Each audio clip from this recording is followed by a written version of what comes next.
Hello students, welcome to online political science class. Today again we are moving towards a new chapter. Okay, so far we have finished up two chapters from contemporary world politics.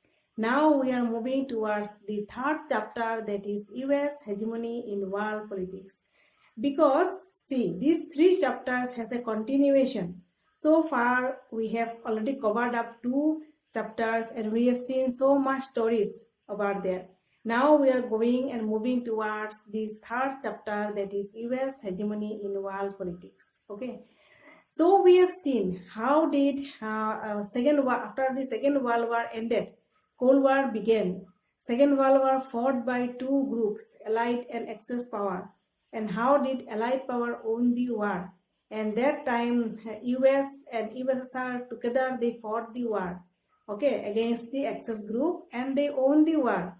And afterwards, soon after Second World War ended in 1945 time, then the whole of the these two superpower and other groups, they became separated. First of all, two superpower became separated, USSR and US, with two different ideologies. Okay, one is capitalist ideology, one is communist ideology.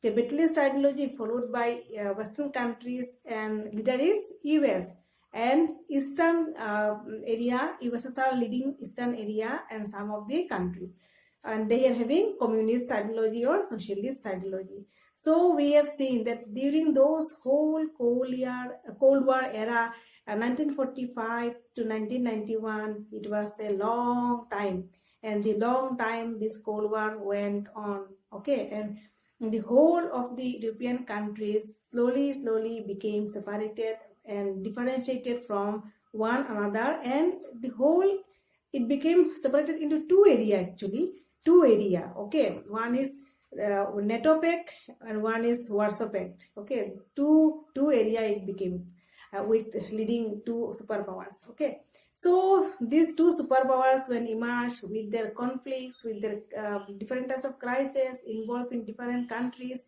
smaller countries, they went on, they wanted to make an ally with those countries, they indulged themselves there, and so went on the Cold War era. And afterwards, again in the second chapter, we have seen that the journey of the USSR. How did USSR began its journey from 1917 after the Bolshevik Revolution? Okay, and then how did USSR slowly they form an union, that is Union Soviet Socialist Republic, and just on the eve of Second World War, it was seen that the whole of the USSR consists of many eastern areas, many eastern countries, they join up the socialist bloc. Okay, and then it was seen that how did USSR also involve in the Second World War, they became superpower, and the journey of USSR began with communist ideology or socialist ideology. Okay, so we have seen so far that the first president of this Union Soviet Socialist Republic was mainly Vladimir Lenin. First of all, Kerensky became the prime minister, but he could not hold on. And then Vladimir Lenin became the president of the USSR. Okay, and it was seen how did the whole of the process gone on, and USSR on the eve of those second Cold War process and all these things, it was seen that there were 15 republics. 15 republics comprises of Union Soviet Socialist Republic. And always it was seen that Russia is always a leader, always dominant in that whole of those 15 areas. Okay.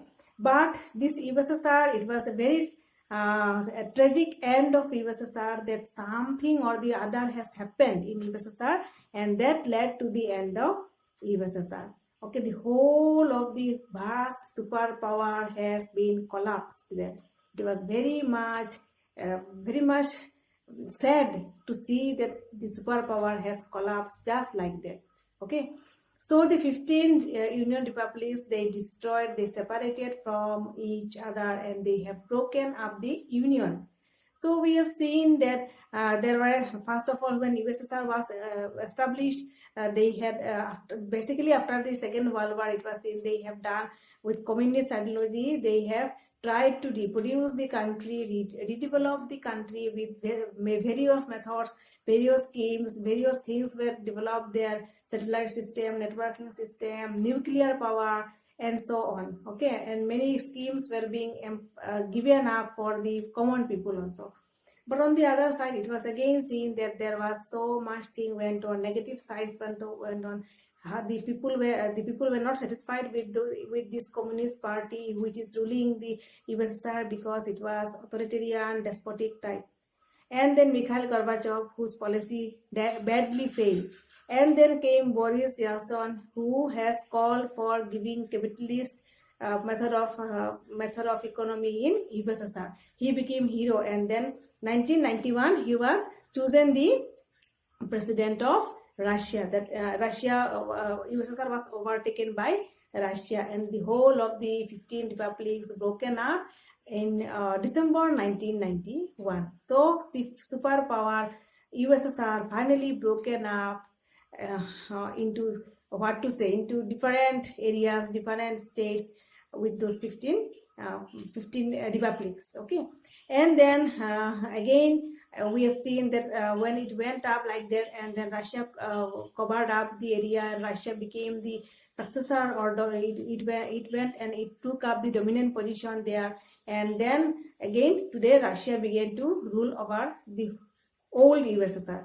And then the 15 republics which has broken up, they were again re-divided into different areas, different states, and today it was seen that Russia consists of 21 union republics. Okay, and now Russia is, as it was seen today, Russia also emerged as a great power today. No doubt, on between 1991 and that era, it was in a very shattered position. Economy was broken down, and all these things happened. But somehow, slowly by slowly, it tried to cover up themselves and rebuild their economy, and that's how the journey of Russia began. Okay, after USSR. So we have seen how the end of bipolarity came into being. How did bipolar system ended in the international arena? So after that area, that was chapter 2, we are coming up to chapter 3, that is US hegemony. Now see, after the end of bipolarity, okay, now the whole world came under what? Unipolarity. Okay, unipolarism came into being. Now unipolarism came into being in their sense because there are two superpower. Okay, so one superpower broken.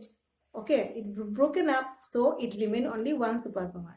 As I have told you earlier that Russia has taken over USSR, but Russia could not secure the position of being the superpower. So only one superpower remained in the international arena today. That is sole superpower, US. Okay, with this capitalist ideology. So today in this third chapter, we will study about the US hegemony in world politics. So before beginning the chapter, first of all, we must learn about what is hegemony. See, in this chapter, we will study about US role. How did US is hegemonizing the world? वो अपना influence बढ़ाते जा रहा है. Okay, whole about not only in US but not only in Western countries but the whole of the world. वो अपना influence different तरीका से वो अपना इन्फ्लुएंस बढ़ाते जा रहा है. ओके, तो इसके कारण जो अभी भी वो सुपर पावर पोजीशन में टिका हुआ है, सो सुपर पावर हम उसको बोलते हैं. और इसका जो सिस्टम है वो है यूनिपोलर सिस्टम. ठीक है, तो हम इस चैप्टर में पूरा यूएस के बारे में ही पढ़ेंगे, क्या क्या हुआ, क्या क्या इन्वेंशन किया उन लोगों ने, तो उसका जो एरियाज ऑफ डोमिनेंट पावर है वो किस तरह से बनते गया और उसने अपना इन्फ्लुएंस कैसे जाके कहाँ पे खड़ा किया. Okay, so first of all let's go with the meaning of hegemony. What is hegemony? Okay, तो I have written down a small definition here, just look at, see. Now, meaning of hegemony. Hegemony means what? Leadership or control of one state over others. Okay. it is derived, hegemony word is derived from Greek word hegemon meaning leader. तो hegemon जो है और hegemony जो है उसका मतलब हो गया leader, power, dominant position, okay, superiority. तो ये जो शब्द है ना वो सब शब्द हम जब जोड़ लेंगे तो उसको हम लोग बोलते हैं hegemon और hegemony. ओके तो यहाँ पे एक शब्द लिखा, hegemony means leadership, hegemony means power, hegemony means authority, hegemony means control, hegemony means dominance, hegemony means influence over the other states. Okay different तरीके से hegemonic power जो अप्लाई करता है कोई एक country on the different countries, that is known as hegemony. Okay तो अभी जो hegemony है वो अभी यूएस चला रहा है, तो वो क्यों वो चला रहा है, तो उसका बहुत सारा कारण है. अभी देखो मैंने यहाँ पे और एक फुल डेफिनेशन लिखा है. Hegemony means power of a country in the form of military domination. आप समझ लो मिलिट्री डोमिनेशन, उसका नाम बहुत स्ट्रॉन्ग मिलिट्री पावर है. Okay next economic power. US is very much strong in its economic power. उसके बाद political cloth, politically it was very much dominant. It is जो उनका जो लीडर्स है और जब टाइम टू टाइम उनके जो लीडर्स लोग आते गए, they have played a dominant role in whole of the US, in the whole of the international arena और इंटरनेशनल सिस्टम. ठीक है. एंड कल्चरल सुपीरियोरिटी, कल्चरली भी हम देखेंगे डिफरेंट लेक्चर्स में. कल्चरली भी यूएस ने अपना एक डोमिनेंस, अपना एक इन्फ्लुएंस, अपना एक क्या बोलते हैं छोड़ा है उन्होंने. ओके डिफरेंट कंट्री में. तो हम बहुत सारे लोग जो है हमने एडॉप्ट किया उनका यूएस का कल्चर, यूएस का बहुत कुछ चीज़, बहुत पैटर्न, वे ऑफ स्टाइल, बहुत चीज़ों को हमने एडॉप्ट किया. तो वो हम डिफरेंट टाइम जाएंगे. अभी हम जस्ट इसको हम ये समझ लेते हैं कि hegemony means power of a country in the form of military domination, economic power, political cloth, cultural superiority. Okay तो ये इसका मीनिंग हो गया hegemony. hegemony अगर डिस्क्राइब करना है तो ये हो गया. तो ये यूएस के लिए पूरी सुटेबल है ये. ठीक है. मैंने यहाँ पे लिखा after 1991 US became hegemonic power, क्योंकि यूएस हेजेमोनिक पावर के रूप में कब आया, जब यूएसएसआर ब्रोक हो गया. ओके तो दैट वाज 1991. अभी ये हो गया the meaning of hegemony. Okay this much clear I think students कि hegemony means leadership, hegemony means domination, hegemony means strong power, hegemony means economic power, hegemony means political power, hegemony means cultural superiority, etc etc over the other countries. okay तो एक super power, एक power जब influence फैलाता है, power dominate करता है, strongly different country के ऊपर बहुत सारा दबाव ढलता है, तो वो सब मिला के जो होता है दैट इज नोन एज हेजीमोन और हेजीमोनिक power. okay that is US. so today US is playing its hegemonic role in the whole of the world. तो अभी हम देखेंगे डिफरेंट एरिया में कि हेजेमोनिक पावर किस तरह से यूएस ने फैलाया. okay how did US has influenced its hegemonic power in different category, different area. so there was a classification in your chapter about this hegemonic role. so US as hard power, US as structural power, US as soft power. तो 3 तरह का power को उसको उन लोगों ने describe किया यहाँ पे. तो आज हम जाएंगे, we will go on the first power that is US's hard power. तो what is US's hard power? US's hard power means US military power. तो उसका जो मिलिट्री स्ट्रेंथ है, उसका जो मिलिट्री सुपीरियोरिटी है, वो सबको पता है, पूरा दुनिया में फैला हुआ है उनका सुपीरियोरिटी. तो डिफरेंट जो उन्होंने अटैक किया डिफरेंट जगह पे, इन्वेशन किया डिफरेंट जगह पे, उनका जो नेटो फोर्स जो लीड करता है डिफरेंट जगह पे, ये सब कुछ देख के पता चलता है how much strong US is okay in its military power. तो today we will go through this US military power और US's hard power, hegemony as hard power. Now see, I have written down some of the points here. Hegemony as hard power means military power. US is militarily superior over other powers. US is militarily superior over other powers. तो क्योंकि अगर US hegemonic role play कर रहा है तो automatically militarily also it is strong over the other countries. Okay, different कोई country इतना strong नहीं है जितना स्ट्रॉन्ग यूएस है in its military domination, military power, military strength. Next one is US military dominance is absolute and relative. Okay, इसका जो military dominance है it is absolute and relative. तो ये तो दो शब्द जब उन्होंने यूज किया, absolute and relative, that is what absolute means that US can strike with its lethal weapons. I am repeating again, lethal, L-E-T-H-A-L, with its lethal weapons on anywhere in the world. US can strike with its lethal weapon in anywhere in the world absolutely and relatively. इसका मतलब क्या हो गया?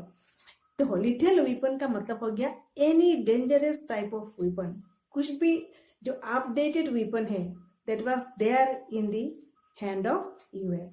Okay, so those very type of critical type of weapon मैं बोल सकती हूँ जो बहुत critical type का weapons है, जो बहुत updated today's weapon जो है, that weapons were there in the hands of US. So this lethal weapons, with these lethal weapons they can strike in any parts of the world and with absolutely and relatively, मतलब they can strike anywhere absolutely and relatively का मतलब हो गया in time they can strike anywhere in the world. Okay, so that is its military power. Okay, so lethal weapons, आप ये याद रखना, lethal weapons का मतलब होता है कि बहुत, क्योंकि देखो different country different weapons apply करता है, डिफरेंट कंट्री के पास डिफरेंट वेपन्स है, सब कंट्री के पास वेपन्स होता है।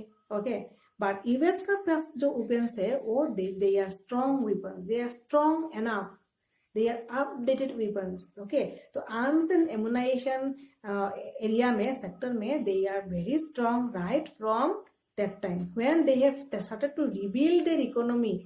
1945 से जो अपना इकोनॉमी जो बनाते आ रहा है, तब USSR was the first country, अगर हम नहीं भूलेंगे तो USSR was the first country which has went on and it has developed it's nuclear weapon. Okay, तो अगर कोई एक कंट्री, आपको पता हो या ना हो आई डोंट नो, कि अगर कोई एक कंट्री जिसके पास न्यूक्लियर वेपन्स होगा, that country is estimated as a very strong military country. Okay, because nuclear weapon can damage any part of the world का कोई भी एरिया में अगर न्यूक्लियर वेपन गिर गया तो it can damage the whole area for long time. Okay, और ये यूएस ही था जिन्होंने फर्स्ट हिस्ट्री में एटम बम छोड़ा था। अगर आपको याद है कौन सा जगह था वो, Hiroshima and Nagasaki. Okay, Japanese cities Hiroshima and Nagasaki में उन्होंने बॉम्ब छोड़ा था। तो दिस वेपन्स, तो थैंक गॉड अभी तक न्यूक्लियर वेपन कहीं पे नहीं छोड़ा गया, कहीं पे नहीं हुआ, क्योंकि even those countries who has made nuclear weapons they know that nuclear weapons are deadlier weapons and it can not be applied just like that. Okay, तो क्योंकि अगर न्यूक्लियर वेपन अप्लाई हुआ तो बहुत डैमेज हो जाएगा दैट एरिया, दैट जो भी एक सिविलाइज्ड एरिया है या फिर जो भी जगह है, that cannot be rebuilt if nuclear weapon is used. Okay, but nuclear weapon बनाने का जो फर्स्ट आइडिया किसके पास आया था, यूएस के पास। Okay, and in arms and ammunition they are very strong. Okay, next one is US defense budget is highest in the world. तो US defence, US जो है ना वो हर चीज में अपना मनी स्पेंड करता है, जो रेवेन्यू है, रिसोर्सेस है, वो स्पेंड करता है, बट डिफेंस में वो ज़्यादा स्पेंड करता है। तो यहाँ पे एक एस्टिमेट मिला हमें, वो एस्टिमेट कितना है देखो, $643.3 बिलियन यूएस डॉलर, बहुत ज़्यादा है। Okay, 643.3 billion US dollar it spends on US spends on it's defence area.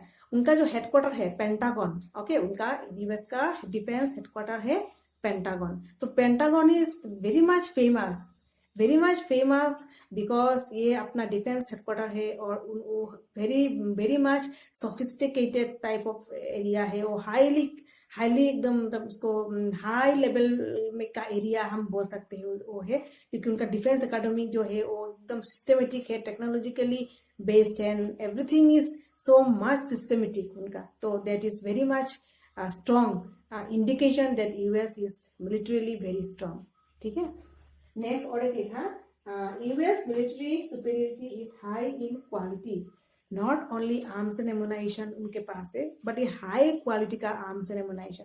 तो मैंने यहाँ पे लिखा technologically they have high quality of arms and ammunition. So it is very much thing. तो they this US army जो है they are divided into different sectors. तो जैसे कि हमारे army divided into different sectors, इस तरह से US army also divided into different sectors. Okay. And many US army, they are specially trained for different things. And from there it was also seen that बहुत सारा US army जो है ना, US army they know many types of war, guerrilla war, even they know guerrilla war. Okay, they have learned guerrilla war from one of the system war tactics में होता है guerrilla war. And many of the army में ये guerrilla war नहीं होता, but US they have learned how to have guerrilla wars. Okay, so different types of the system है, different types of techniques है, they know all these things. They are trained, different wings है उनका, और different wings they are trained in different category of their war tactics. Okay. Next, US spends more on its military capability than next 12 powers combined. Okay, तो देखो US को एक जगह पे छोड़ दो. ओके, यूएस को एक जगह पे छोड़ दो और बाकी 12 कंट्री को एक जगह पे छोड़ दो. ओके, तो अगर हम एस्टिमेट करेंगे इसका तो मिलता है क्या, यूएस एक साइड में है और 12 कंट्री को एक साइड में ले लो. ओके, तो फिर देखा जाता है कि आर्मी का जो रेटिंग है, आर्म्स एंड एमुनाइजेशन का जो रेटिंग है, आर्मी आर्म्स एमुनाइजेशन का जो रेटिंग है, मिलिट्री रेटिंग जो है, 12 कंट्री एक साथ और यूएस अकेला एक साथ. तो that is very strong. So this is about military power of US. They have nuclear weapon, they can strike absolutely and relatively. They spend on defense in a very large amount, and they're technologically they were superior. Arms and ammunition they were superior. All things are rebuilt in a very technical way. Okay, so this is all about US military power, that is hegemony as hard power, US hegemony as hard power. तो हमने आज देखा एक hard power, एक superior power, जिसमें क्यों बोला जाता है कि US still is a superior power, US still is a super power. क्यों? US still is a hegemonic power. तो क्यों है? तो वो जो 3 कैटेगरी है उसमें से हमने आज लिया एक category, that is US as hard power. Okay, तो I hope students you have gone through this lecture very nicely and you have understood it very nicely. Thank you.